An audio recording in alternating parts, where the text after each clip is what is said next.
Assalamualaikum warahmatullahi wabarakatuh. Bertemu lagi dengan Ibu Izna hari ini dalam pelajaran Pendidikan Agama Islam bab 4 di kelas 7. Baiklah, kompetensi dasarnya adalah 3.8 memahami ketentuan sholat berjamaah. 3.8.1 menjelaskan pengertian sholat berjamaah. 3.8.2 menemukan niat-niat sholat berjamaah. 3.8.3 menemukan dalil keutamaan sholat berjamaah. 3.8.4 merincikan syarat-syarat sah sholat berjamaah. Tujuan pembelajaran kita adalah 1. Menjelaskan pengertian sholat berjamaah dengan benar. 2. Menemukan niat sholat berjamaah dengan benar. 3. Menemukan dalil keutamaan sholat berjamaah dengan benar. Dan yang keempat, merincikan syarat-syarat sah sholat berjamaah dengan benar. Baiklah anak-anak, diperhatikan gambar berikut ini. Ini adalah gambar orang yang sedang melaksanakan sholat berjamaah. Nah, apa pengertian sholat berjamaah? Sholat berjamaah itu adalah sholat yang dikerjakan oleh 2 orang atau lebih secara bersama-sama dan salah seorang dari mereka menjadi imam, sedangkan yang lain menjadi makmum.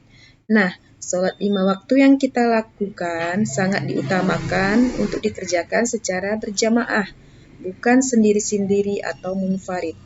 Kalian perlu tahu hukum sholat wajib berjamaah adalah sunat muakkad, yaitu sunnah yang sangat dianjurkan. Bahkan sebagian ulama mengatakan bahwa sholat berjamaah adalah fardu kifayah. Baiklah anak-anak, ini ada syarat sah sholat berjamaah. Syarat sah sholat berjamaah itu harus ada imam, kemudian harus ada makmum berniat untuk mengikuti imam. Sholat dikerjakan dalam satu majelis. Sholat makmum sesuai dengan sholatnya imam. Syarat menjadi imam: 1. Mengetahui syarat dan rukun sholat serta perkara yang membatalkan sholat. Fasih dalam membaca ayat-ayat Al-Quran. Imam paling luas wawasan agamanya dibandingkan dengan yang lain. Berakal sehat, balik, berdiri pada posisi paling depan. Seseorang yang laki-laki, perempuan juga boleh jadi imam kalau makmumnya semua perempuan. Imam tidak sedang bermakmum kepada orang lain. Kemudian syarat menjadi makmum. Makmum berniat mengikuti imam. 2. Mengetahui gerakan sholat imam. 3. Berada dalam satu tempat dengan imam. 4. Posisi di belakang imam. Dan yang kelima adalah hendaklah sholat makmum sesuai dengan sholat imam. Misalnya, imam sholat asar, makmum juga sholat asar. Makmum masbuk. Makmum masbuk adalah makmum yang tidak sempat membaca surat Al-Fatihah bersama imam di rakaat pertama. Lawan katanya adalah makmum muwafiq, yakni makmum yang dapat mengikuti seluruh rangkaian sholat berjamaah bersama imam.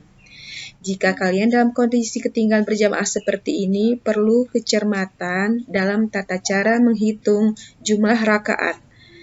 Untuk itu, perhatikan beberapa ilustrasi peristiwa berikut. Penjelasan ini sangat penting, siapa tahu kalian mengalaminya. Ilustrasi 1. Pada saat makmum datang untuk berjamaah salat asar, imam masih berdiri pada rakaat pertama. Makmum berniat takbiratul ihram dan membaca Al-Fatihah. Namun sebelum selesai membaca Al-Fatihah, imam ruku. Maka dalam keadaan ini, makmum harus segera ruku mengikuti imam tanpa harus menyelesaikan bacaan Al-Fatihah. Makmum seperti ini masih dinyatakan mendapatkan seluruh rakaat bersama imam. Jadi, pada saat imam menutup sholat dengan salam, makmum tersebut ikut salam. Ilustrasi yang kedua yaitu pada saat makmum datang untuk berjamaah salat asar, imam sedang ruku untuk sholat pertama. atau rakaat pertama. Makmum berniat takbiratul ihram dan membaca Al-Fatihah meskipun hanya satu ayat. Lalu makmum segera ruku mengikuti imam tanpa harus menyelesaikan bacaan Al-Fatihah.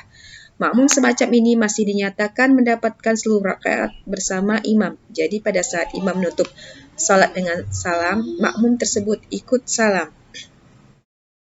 Ilustrasi yang ketiga yaitu pada saat makmum datang untuk berjamaah salat asar, imam sedang iktidal atau sujud untuk rakaat pertama. Makmum berniat takbiratul ihram dan langsung iktidal atau sujud bersama imam. Pada saat imam menutup salat dengan salam, makmum berdiri lagi untuk menambah kekurangan rakaat yang belum selesai. Halangan salat berjamaah. Salat berjamaah dapat ditinggalkan, kemudian melakukan salat sendirian munfarid. Faktor yang menjadi halangan itu adalah 1. Hujan yang mengakibatkan susah menuju ke tempat salat berjamaah. 2. Angin kencang yang sangat membahayakan. Yang 3. Sakit yang mengakibatkan susah berjalan menuju ke tempat salat berjamaah. Yang 4. Sangat ingin buang air besar atau air kecil. Yang 5, karena baru makan makanan yang baunya sukar dihilangkan seperti bawang, petai, dan jengkol. Tata cara sholat berjamaah. Berdasarkan ketentuan di atas, praktik sholat wajib berjamaah adalah sebagai berikut. 1. Sholat jamaah diawali dengan azan dan iqamah, tetapi kalau tidak memungkinkan cukup dengan iqamah saja. 2. Barisan salat di belakang imam diisi oleh jamaah laki-laki sementara jamaah perempuan berada di belakang. 3. Di dalam melaksanakan salat berjamaah, seorang imam membaca bacaan salat, ada yang nyaring dan ada yang dilirihkan. Bacaan yang dinyaringkan itu adalah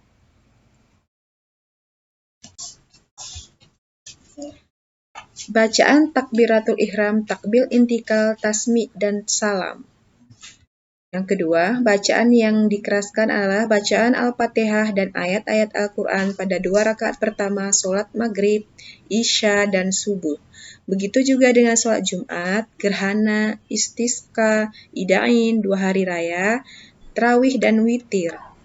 Yang ketiga, bacaan amin bagi imam dan makmum setelah imam selesai membaca Al-Fatihah yang dinyaringkan.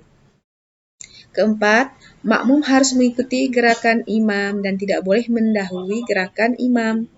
Yang kelima, setelah salam, imam membaca zikir dan berdoa bersama-sama dengan makmum atau membacanya sendiri-sendiri.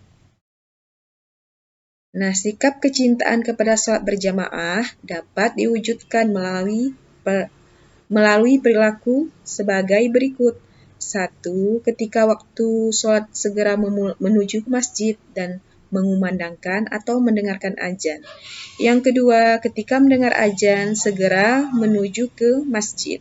Yang ketiga, mengajak teman-teman untuk sholat berjamaah di masjid. Yang keempat, suka menjalin tali silaturahmi antara sesama di masjid. Yang kelima, senang mendatangi majelis taklim untuk menuntut ilmu agama.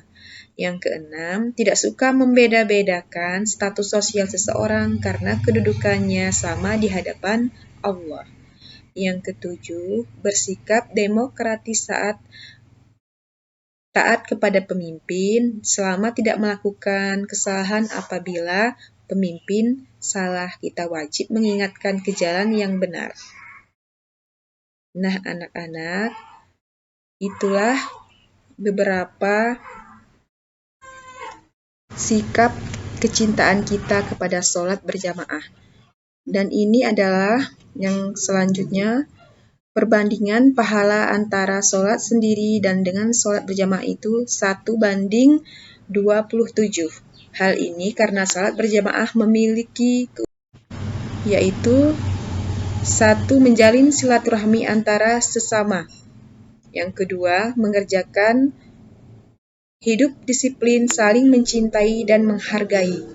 Yang ketiga, menjaga persatuan dan kesatuan kebersamaan kita sesama umat muslim. Yang keempat, menahan diri dari kemauan egois atau kemauan diri sendiri. Yang kelima, mengajarkan kepatuhan seorang muslim kepada pimpinannya. Sekian dan terima kasih. Assalamualaikum warahmatullahi wabarakatuh.